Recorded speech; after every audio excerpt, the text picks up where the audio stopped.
ordem dos aliados está permanentemente cheia. É verdade. Vamos começar então pelo conflito israelo-palestiniano, que parece estar cada vez pior. Pois, aí é que não há razões para estar felizes. Exatamente. E não é só isso. Tudo o que tem a ver com a ressaca da guerra do Iraque está a correr mal. Primeiro no Iraque, em que houve confrontos graves, com muitos mortos e feridos. Quer dizer que a situação está longe de estar estabilizada. Segundo, em países como a Espanha e sobretudo a Inglaterra, discute-se agora o facto de não haver armamento de destruição maciça no Iraque. Para mim, nunca foi esse o argumento fundamental. O argumento fundamental para a intervenção era acabar com o Sr. Saddam Hussein e tomar conta daquela posição estratégica por causa do petróleo e da posição política. Mas houve governos que falaram do armamento maciço, de destruição maciça. E o Sr. Tony Blair cometeu aquele erro, que é fatal, que é falsificar um relatório dos serviços secretos ingleses. Agora pediu desculpa aos serviços secretos ingleses, mas tem de pedir desculpa aos ingleses. Cá está como é que se pode ganhar uma guerra e correr o risco de perder umas eleições. E depois, cúmulo dos cúmulos, uma das razões fortes da guerra do Iraque era preparar um ambiente para a paz entre palestinianos e israelitas. E eu, na semana passada, disse, olha, isto vai bem encaminhado, que bom, o arranque, mas cuidado com os extremistas. Olha, foi logo. Foi logo neste sentido que Hamas de um lado e radicais israelitas do outro lado entraram numa parada. Pior do que estava nas semanas que antecederam o encontro, a cimeira realizada. E, portanto, digamos que tudo o que se passa naquela zona não é muito bom, numa altura em que a economia americana parecia estar a levantar a cabeça. Espero bem que daí não venham mais notícias para todo o mundo, também do ponto de vista económico. Estamos ainda nos temas preliminares. Esta semana debateu-se também a União Europeia, em Portugal também, e não sei se... Sim, esse até é um tema que não é só preliminar, é um tema forte. Um tema importante, porque houve o debate no Parlamento, felizmente estiveram de acordo com o que eu tinha desejado que acontecesse, o Governo e PS, principal partido da oposição e partido alternante de governo. Mas é bom que os portugueses percebam o que é que está em cima da mesa, porque não tem sido muito explicado. Nem governo, nem a oposição têm trocado por miúdos. Há duas coisas que já perceberam, que a agricultura, para a semana é decidida, e na agricultura, pela primeira vez, ou nos vão dar qualquer coisinha que está adiada há muito tempo por causa da situação mais atrasada de Portugal, ou não dão. Portanto, ou ganhamos ou perdemos.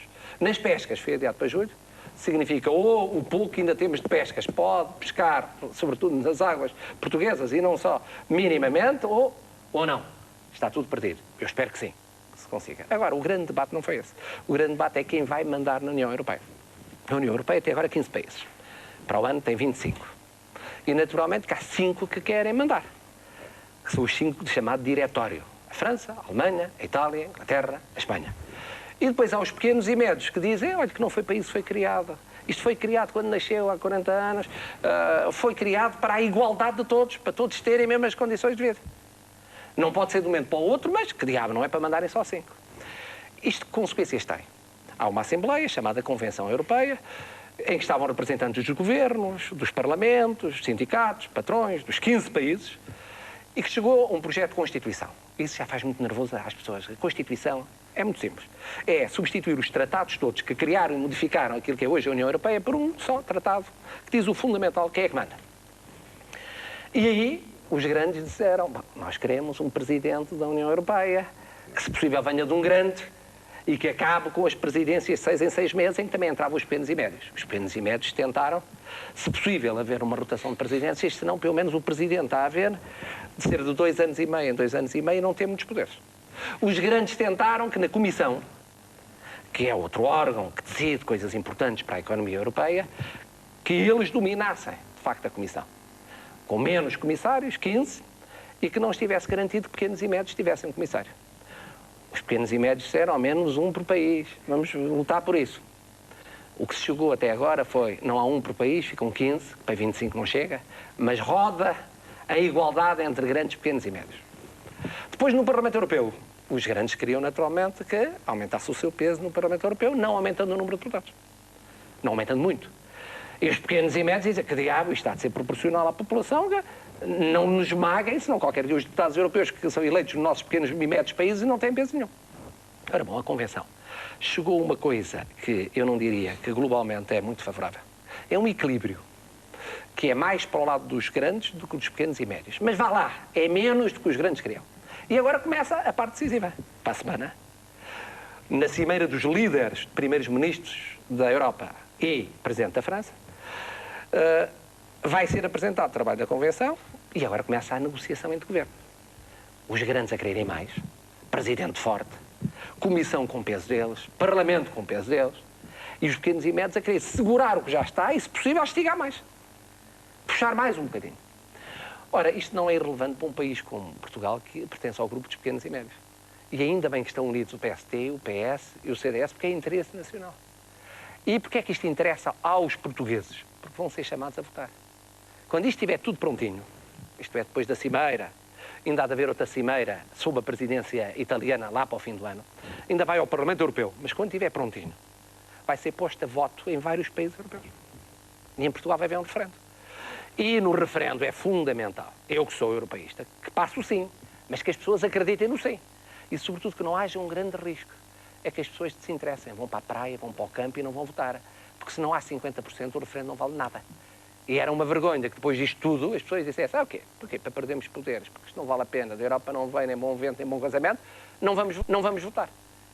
E é por isso que é fundamental, daqui faço um apelo, que o Governo e os partidos do Governo e a oposição explique aos portugueses isto. Se não, na rua pergunta-se, o senhor sabe o que é a Convenção Europeia? Não tem a mínima ideia. E sabe se ganham os grandes, os pequenos e médios? Não tem ideia nenhuma. Sabe, vai haver um referendo? Eu não sabia. Se não for bem explicado. Se não for explicado a tempo. E há um ano para explicar. Falamos também das taxas moderadoras, também o teu projeto também é debatido, que é um tema também... É um tema quente, porque as pessoas quando ouvem falar de taxas moderadoras, lá vamos nós pagar pela saúde. E o Governo, a meu ver, veio dar algumas boas notícias, no meio das más notícias, que é sempre pagar mais. Ninguém gosta. A primeira é que para o ano paga-se de acordo com o rendimento, que eu acho muito justo. Eu contei aqui uma vez que eu fui fazer, na sequência de um acidente de viação, uma intervenção cirúrgica aqui em cima, para tirar uns vidros, a um hospital público, embora gerido por uma entidade privada. E no fim fui a pagar de 2 euros. Eu fiquei escandalizado por pagar 400 contos. Que se fosse a um hospital privado pagava contos de reis. E pensei, eu estou a ir ao bolso de alguém mais pobre do que eu. Estou a passar à frente. E estou a ir ao bolso de alguém. Não é justo que eu pague o mesmo que paga uma pessoa que não tem as minhas condições financeiras. E finalmente, para o ano haver rendimento, taxa moderadora, acho muito bem. Para já, o que é que se fez? Para já o que se fez é o seguinte. Havia uma série de atos clínicos que tinham taxa moderadora, outros não tinham. Eram 150 que tinham, 150 não tinham. Passaram a ter todos. Depois ficou claro que quem não pode, não paga nada. Desempregados, reformados, os que têm rendimento mínimo garantido ou rendimento social de inserção, mulheres grávidas, menores de 12 anos, doentes crónicos, pensionistas, aposentados. Esses realmente não podem pagar. Nós sabemos da situação. Quem tem o salário mínimo nacional. Só os que estão noutras categorias é que pagam. Bom, e depois pagam o quê? Bom, naqueles atos em que foi criada a taxa moderadora, não mais de 5 euros. Nos outros houve aumentos que não mais de 3 euros. Mas não em todos os atos, que eu achei bem. Naqueles atos que entram mais no bolso das pessoas, raio-x, ecografia, análises básicas, TAC, ressonância magnética, não houve aumento de taxa moderadora. No fundo, isto não é um problema financeiro, porque isto é 0,8% das despesas que são feitas com aqueles atos. Não, isto é um problema de justiça social. Eu acho que se deve caminhar para um sistema em que quem não pode pagar, para esses deve ser gratuito o sistema de saúde. Quem pode pagar, pague.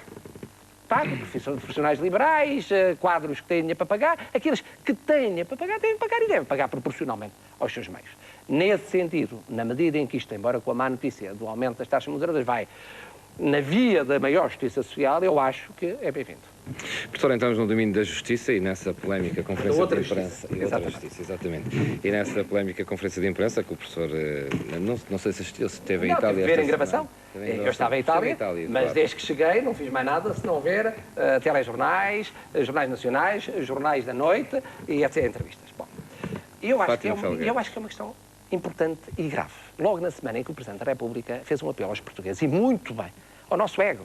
Não digam mal de tudo, puxem para cima, não estejam críticos nem pessimistas, puxem pela autoestima. Mas é preciso depois que haja razões para puxar. E no dia seguinte, ao dia 10 de junho, em que ele nos pediu para puxar pela autoestima, dia 11 de junho à noite foi para dar cabo de qualquer autoestima. Eu vou começar primeiro pela comunicação social, depois vou a Fátima Filho. Bom, quanto à comunicação social, eu acho que houve uma coisa natural, uma coisa discutível, uma coisa criticável e uma coisa lamentável. Primeiro, natural, dar a cobertura da conferência. Se é notícia, é notícia. Era o que faltava, que os noticiários das 8, na televisão, nomeadamente, não dessem cobertura disso. Era uma notícia naquele dia. E, portanto, devia ser coberto. Segundo, discutível o relevo que foi dado. Que diabo?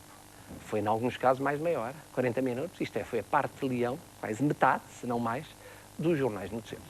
Eu aí tenho dúvidas, mas é uma dúvida de fundo. Os portugueses gostam, está visto pelas audiências, sabem. Mas eu pergunto-me se estamos aí no bom caminho, se é o caminho europeu. Nós temos os jornais noticiosos mais longos da Europa toda. 1h30. 1h03. Em nenhum país civilizado da Europa acontece isso a meia hora, 40 minutos, 30 minutos. Eles é que são trogloditas. Eu penso que não. Penso que eles todos estão bem, nós é que estamos mal. Bom, segundo, em nenhum país da Europa se estava ao relevo que se deu esta notícia. Já não digo na BBC, nos canais públicos, nos canais privados. Até porque tem 30 minutos. Tem que ratear os 30 minutos. Seria o quê? No máximo 5 minutos. 6 minutos, 3 minutos, 2 minutos, 1 minuto. Que diabo, eu acho que este é provincianismo. Acho eu. Sou capaz de estar errado. Oh, e é um grande sucesso. E os diretores de informação dos 3 canais de Mião, então ainda por cima compita pelas audiências, que é um sucesso louco. Agora, que não é europeu, nem vai no sentido da qualidade da Europa, não vai. Bom, mas depois há a parte criticada. Eu admito, pronto. Eu é que estou errado. E é magnífico dar 35 minutos àquela notícia. Não havia mais nada. Agora, diretos. Qual é a televisão europeia que dá diretos numa tal circunstância? Nenhuma televisão de qualidade, nem pública, nem privada. Porque não diretos? Porque os diretos são uma forma menos sofisticada de dar informação. É o que os políticos querem. É quem quer manipular e vender a imagem, eu quero um direto. Mas as televisões e os telespectadores são mais defendidos se não for direto. Porque, sendo direto, não há como enquadrar aquilo que se faz. Explicar como é o contexto e tal. A pessoa vende o produto. Diz, eu quero falar a esta hora. Pronto, vende-me direto. E é por isso que as televisões deixaram de dar diretos aos políticos. Porque sentiram que estavam a ser manipuladas. Deixaram de dar diretos aos ministros, aos debates parlamentares, só por exceção dão. Quando é a declaração da guerra do Iraque, uma coisa desse género. Portanto, eu acho que aqui são criticáveis os 3 canais generalistas. Porque realmente o direto é uma realidade que não corresponde a esta situação ao melhor tratamento informativo. Dir-se, mas ela aí não dava. Se não lhe desse o direto. Ele dava a conferência de imprensa 1 hora mais cedo, 2 horas mais cedo. Dava tempo para trabalhar a notícia, no sentido de dar a dimensão adequada e a meter no contexto. Não com 35 minutos, que num direto não é possível travar, se não está-se a cortar, a censurar. Mas dando 10 minutos, 5 minutos, 15 minutos, 20 minutos, o que fosse adequado. E, portanto, eu critico esta voracidade da comunicação social. Eu acho que isto vai acabar mal. Nas televisões, e aqui se prestaram à manipulação por Fátima Ferreira. Como seria por um político. Ou por um presidente do clube de futebol, ou por um empresário. Porque é para isso que dão os diretos às 8 da noite. A RTP, eu devo dizer que então é lamentável o comportamento. Porque é serviço público. Isto é, deve puxar a qualidade para cima e deve ter o interesse público presente. Porque a RTP não se limitou a dar o direto. Mandou Judite de Sousa fazer uma entrevista ao Brasil. Que é uma coisa que não se manda normalmente para chefes de Estado nem chefes de governo. Quer dizer, o critério de interesse público é este. Que é, não dá meia hora, mas dá 1h30. E dar 1h30 para quê? A uma pessoa que é foragida da justiça. E que, portanto, tem um tratamento privilegiado para mais. Diz-se, mas os terroristas também dão conferência. Não, 10 minutos, 5 minutos. E não é quando querem nem quando negociam. Aqui a RTP deu o estúdio. Proporcionou uma das suas mais competentes jornalistas. Deu um tratamento de VIP que nem chefe de Estado normalmente tem. A maior parte dos ministros não têm. Os líderes da oposição não têm. Muito boa gente que é importante aí em Portugal não tem. Tem alguém que fugiu à justiça. E eu pergunto, para o futuro, em homenagem ao princípio de igualdade, o Serviço Público de Televisão vai fazer isso com todos os foragidos? Todas as pessoas que fugirem, suspeitos e na iminência de serem presos preventivamente. Então, uma conferência de imprensa num país onde sabem não podem ser expatriados. Manda-se a melhor jornalista fazer 1 hora de entrevista. Isto é serviço público. Isto é qualidade. E o país ainda tem dúvidas. E o país ainda fica hesitante. Nós estamos a baixar os níveis, os critérios a um ponto tal que é preocupante para a democracia. Bom, agora vamos ao que ela disse. Eu não discuto o que ela disse de conteúdo, porque está no seu direito. Ela tem todo o direito de dizer, como qualquer arguido, porque é inocente a ser condenado, a dizer, eu é que tenho razão. Todo o direito de dizer, os malandros são os 2 delatores. Eu tenho comigo o povo de Felgueiras, que aliás é respeitável. Como é respeitável o facto de ter eleito. Isso é intocável. Tudo isso é respeitável quanto ao conteúdo. Há uma coisa que não tem o direito. É de dizer que é exilada política. E de dizer que não fugiu à justiça. Porque ele fugiu à justiça. Fugir à justiça não é ter o bilhete de ida e volta, não é ter o bilhete de ida e volta e não ter voltado. Até pode ter partido sem a intenção de... Mas depois partiu para o Brasil por coincidência, porque era o país de que sabia que não podia ser extraditada. Que coincidência. Não fugiu para a Espanha, nem a França, nem a Itália, não sei. Portanto, não é exilada política, ela não é perseguida por um crime de opinião. É perseguida por um crime que se traduz em dinheirinho. É, portanto, o que significa que provavelmente está inocente ou não estará, logo se verá, mas até ser condenada está inocente. Não pode ser que é exilada política, que é perseguição política. Como não pode dizer, eu não podia ficar lá, porque senão ficava presa em custóias com ladrões e prostitutas, e daí? Se são presos preventivos, estão na mesma posição dela.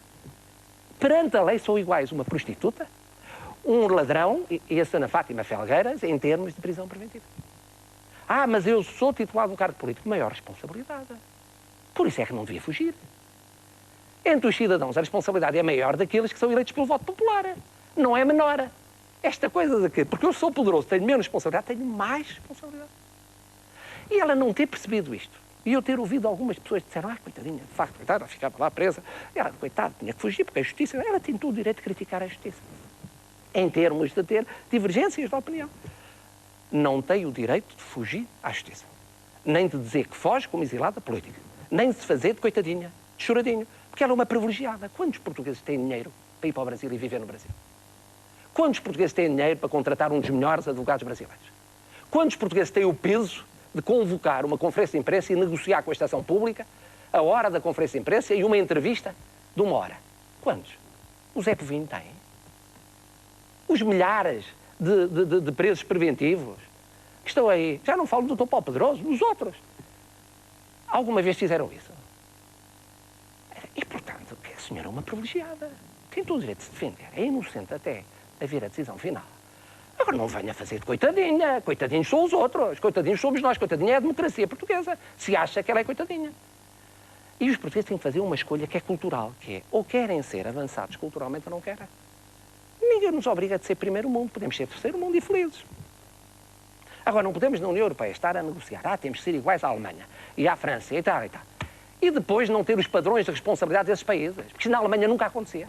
Nunca a estação, nenhuma das estações, muito menos as públicas, fazia o que fez esta estação pública. Nem as privadas faziam. Essa é a diferença. Por isso é que os alemães estão onde estão e nós estamos onde estamos. Que é terceiro mundo alegre. Queremos ser primeiro mundo em termos económicos e culturalmente, em muitos aspectos, ter comportamento de terceiro mundo. Esta noite foi comportamento de terceiro mundo. 11 de junho, eu não vi, vi agora. Hoje disse, mas você acha tudo normal? Amanhã, qualquer criminoso pede esse direito à RTP. Também quero uma conferência de imprensa da Argentina, do Peru. Porque eu também sou importante. Porque o meu crime é tão ou mais importante do que isso. E as pessoas não têm a noção, porque eu acho que se perdeu a noção. E quando se perde a noção, é o grau de democracia, é a qualidade da democracia que está a cair. Bom, está a ver porque é que eu estou pessimista? Bom, mas já vi que sim. Em matéria... Mas ainda há aqui três temas também, e tem a ver com a justiça. Um tem a ver com o juiz Gonçalves Pereira, e sobre o caso, o alegado caso Moderna, que vinha no Expresso. Eu devo dizer que, aí está, olha, é um amigo meu, que eu prezo muito, que espero que se defenda, até ser condenado é inocente, e que se defenda bem. Agora cá está, a justiça que tem muitos defeitos, tem esta virtude, pelo menos, é que o facto de ser juiz não quer dizer que não tenha a justiça atrás dele. Se o meu amigo, juiz Gonçalves Pereira, não declarou os impostos, isto é, não declarou o dinheiro que recebeu da Moderna e não pagou os impostos correspondentes, o que é que devemos fazer? É meu amigo, mas devia pagar os impostos. E, portanto, cá está. É um juiz que, embora não nessa qualidade, noutra qualidade, se porventura fugiu à justiça, deve ser punido como outro qualquer. Também não há tratamento de primeira classe para os juízes. Atenção, não são intocáveis enquanto cidadãos. Já agora, ouviu as declarações de Guilherme Silva na Antena 1 esta semana? Ora bom, outro bom amigo meu, isto é um azar realmente, quando calha com os nossos amigos, é um azar dos Távoras. Bom, ainda mais meu amigo, foi uma colaborador na política, como sabe, é líder parlamentar do meu partido, do PST e tal, mas eu achei muito infeliz as declarações dele. Eu sei que ele é um bocado repentista e tem aquela coisa que sai do coração, mas não pode, num político não pode sair do coração. Primeiro, ele é um advogado, é um jurista, não pode dizer o que disse, que a Assembleia nunca devia ter levantado a imunidade em termos de permitir a prisão preventiva. Nunca devia, tá? E depois até disse mais, e se fosse contra mim, eu dizia disse uns nomes assim, fortes, não é? Estes não sei quantos e tal, não, nem pensar nisso. Ainda atacou, portanto, o deputado Paulo Pedroso por ter o comportamento que teve, e que eu elogiei. Mas pior do que isso para mim, é que ainda não há um mês, o Dr. Guilherme Silva votou o contrário. Ele, líder parlamentar do PSD, avalizou o levantamento da imunidade do Dr. Paulo Pedroso para ele poder ser preso preventivamente, eventualmente. E é isto que descredibiliza os políticos, dizerem uma coisa um dia e dizerem outra outro dia. Ele, no espaço de um mês, fez uma coisa e agora diz outra. Mas como é que é possível? Se ele achava isso, tinha dito na altura. Aí é que era coragem. Ele, na altura, dizia, olha, eu acho isto uma palhaçada. O senhor pede isto, mas eu, por mim, digo, e como líder parlamentar do PSD, digo, nós não avalizamos isto. E se o forçasse a avalizar, digo, tem muita pena, mas eu agora tenho que me demarcar do partido. Fica tão mal. Sabe que eu acho que o Dr. Ferro Rodrigues hoje disse uma coisa, eu nem sempre tenho concordado com ele, comparando os dois comportamentos, quem sai bem é o Dr. Paulo Pedroso. Eu não sei como é que acaba o problema do processo do Dr. Paulo Pedroso, mas nesta questão, em termos de qualidade de comportamento democrático, quem sai por cima é o Dr. Paulo Pedroso. Em termos futebolísticos é 3-0 ou 4-0 ao Dr. Guilherme Silva. E eu tenho pena, porque o Dr. Guilherme Silva é do meu partido. Preferia que fosse o contrário, 4-0 ao PS. Mas um sai bem e o outro sai mal. Porquê? Porquê é que tinha que falar? Alguém o obrigava a falar? Tinha que falar para desdizer o que tinha dito? Bom. E já agora, ouviu também as declarações de Mário Soares, embora mais prudentes? São mais prudentes. O Dr. Mário Soares o que disse foi, Dr. Mário Soares disse, bom, eu acho que provavelmente não há provas, vamos ver, isto é capaz de acabar em nada e tal.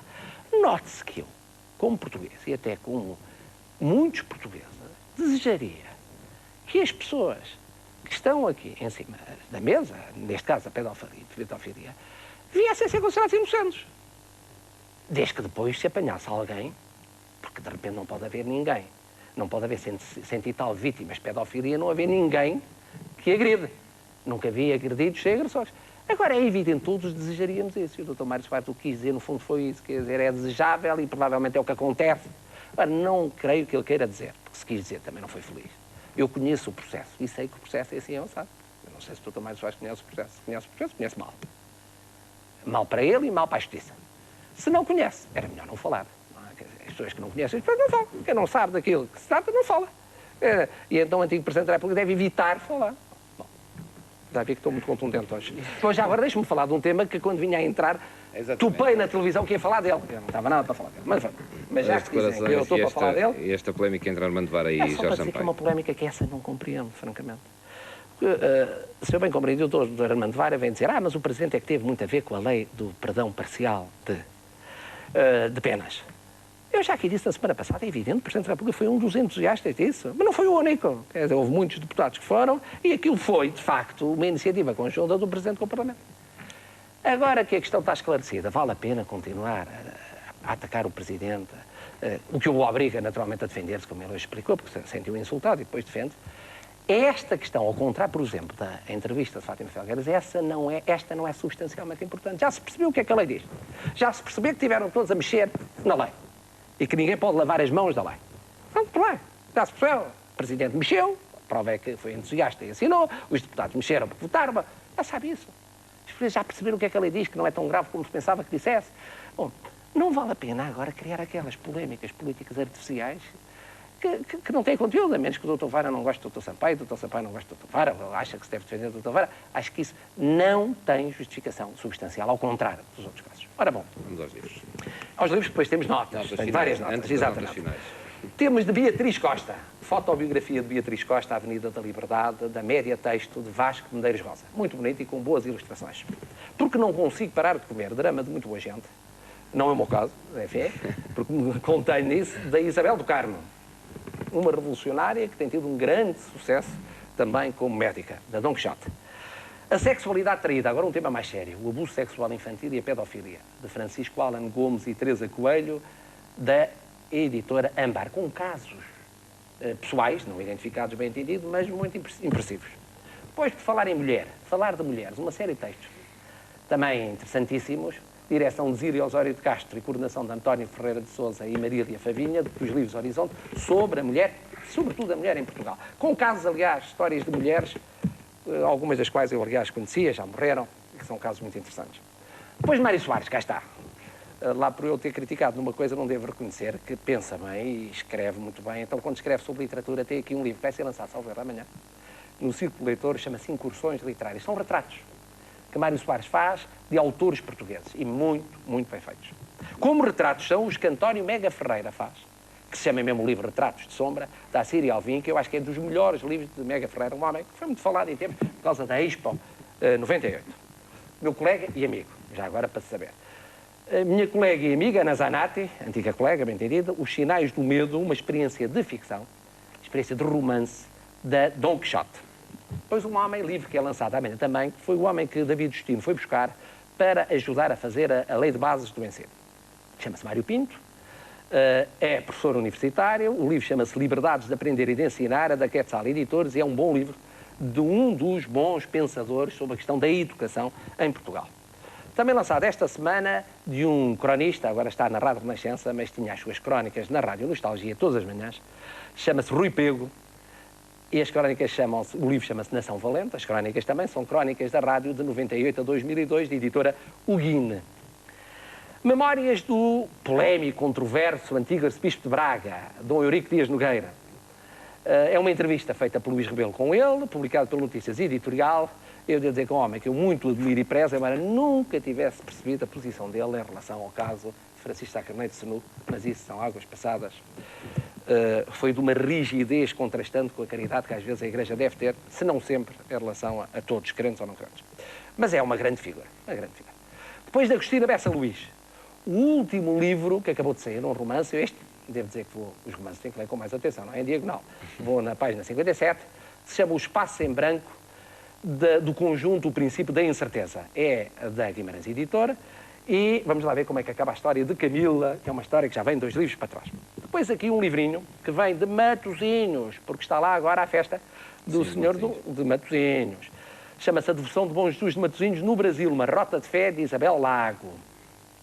E depois, claro, hoje não podia deixar de ser mais uma vitória do Porto. Parabéns aos portistas. O livro se chama Deco, o Preço da Glória, que salvo erro está em primeiro lugar nas vendas, de Sérgio Alves, da Prime Books, e também não podia deixar de mostrar hoje o disco que saiu, Os Filhos do Dragão, do Futebol Clube do Porto. Você tem, não? Tem. Se não ofereceste. E depois uma homenagem ao pobre do União de Leiria, pobre, tal, fica aqui o cascol do União de Leiria, que eu pensava que fosse verde, mas afinal é vermelho, e que, de facto, se portou muitíssimo bem. Muito bem, a minha amiga Isabel Damasceno fez-me chegar o cascol, e eu disse-lhe, olha, quer ganhe, quer perca, quer o cascol, porque chegar lá como chegar é mérito. Agora vamos às notas. Vamos começar pelas negativas, depois as positivas. Negativas. Museus. Você sabia que os museus agora, alguns deles estão fechados ao fim de semana por falta de pessoal? Entre eles o Museu Nacional de Arte Antiga. Isto é uma vergonha, num país de turismo, em que um aspecto fundamental do nosso turismo é a nossa história, é a nossa cultura, é o nosso património. Vir o turista, isto foi-me contado por um italiano, bater com o nariz na porta, num museu. Porque não há pessoal num país que quer promover o seu turismo. Não percebo. Ministro da Cultura, querido amigo Pedro Roseta, abrir olhinhos para isto. Abrir olhinhos e sacar dinheiro. Segundo o Registro Comercial de Lisboa, está atrasado 1 ano ou mais de 1 ano.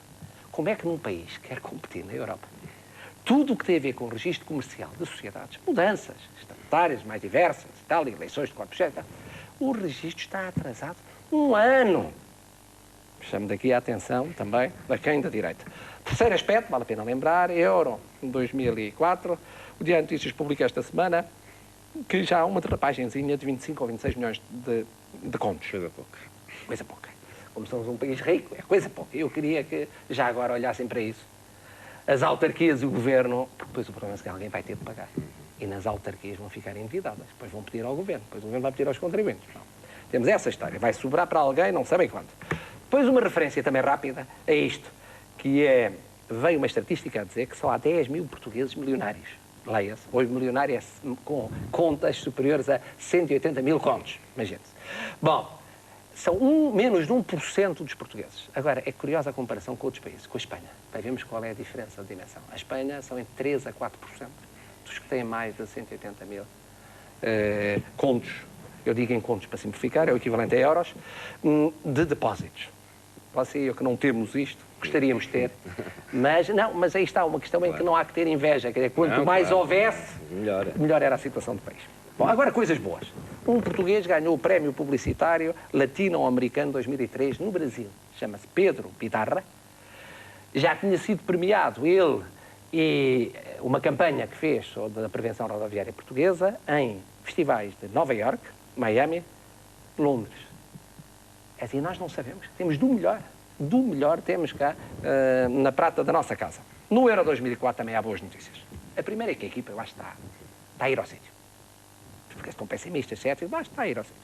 aos poucos e tal, mas não foram mal. Os últimos 2 desafios, sobretudo com muita gente nova, a mostrar que se os craques estiverem menos bem, há os novos craques que poderão estar bem. Mas sobretudo por isto, porque em Itália eu me encontrei aí alguma promoção do Euro 2004. E tenho que felicitar, não sei quem, porque ainda estou para saber se foi ocasional, mas provavelmente não foi, porque saíram vários guias sobre Lisboa, sobre Portugal. Encontrei na revista Panorama, é uma revista de grande difusão, um guia que era dado com uma oferta sobre Portugal a pensar em 2004. Olha, isso está a correr bem. Como também está a correr bem, há que dizer, esta pequena coisa, que não é insignificante, que eu acho que o Bispo de Leiria e de Fátima está a dar um exemplo, ao mostrar as contas do Santuário de Fátima. Eu acho que é bem, porque há muitos crentes e há não crentes, e os crentes ganham em ter essa informação e mostrar que a Igreja tem transparência. Isso é bom para uns e para outros, e portanto isso, olha, há estas contas, estas despesas, estas receitas, acho isto muito bem, eu pessoalmente, eu sou um crente, como sabe, católico militante, mas tenho dúvidas sobre o novo Santuário de Fátima, mas é outra coisa, 5 milhões e meio, uma loucura, de contos, mas já viu que eu ainda evito converter-me aos euros para tornar a questão mais clara. Mas o que é facto é que tem capacidade para isso e é uma questão que, em momento oportuno, naturalmente poderá gerir. E posto isto, vejo que não trouxe a sua gravata azul. Não, hoje não. É que, já estamos habituados, portanto. Hoje ficamos habituados. Atenção. Lembre-se o seguinte, eu acho que o Porto foi excepcional. E aqui fiz os melhores encontros. Mas não há vitórias que não possam acabar em derrotas. E, portanto, claro. alguma humildade na gestão das vitórias é fundamental. É fundamental, espero bem que haja. Exatamente. Mas em qualquer caso, hoje pode ser menos humilde porque merece. E até à próxima. Tá, professor, muito boa noite. Boa semana para si. E boa semana para si também aí em casa. Aproveite bem o que resta deste fim de semana. Boa noite.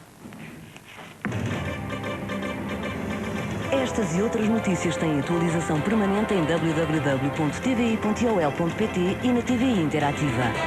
Sempre mais TVI.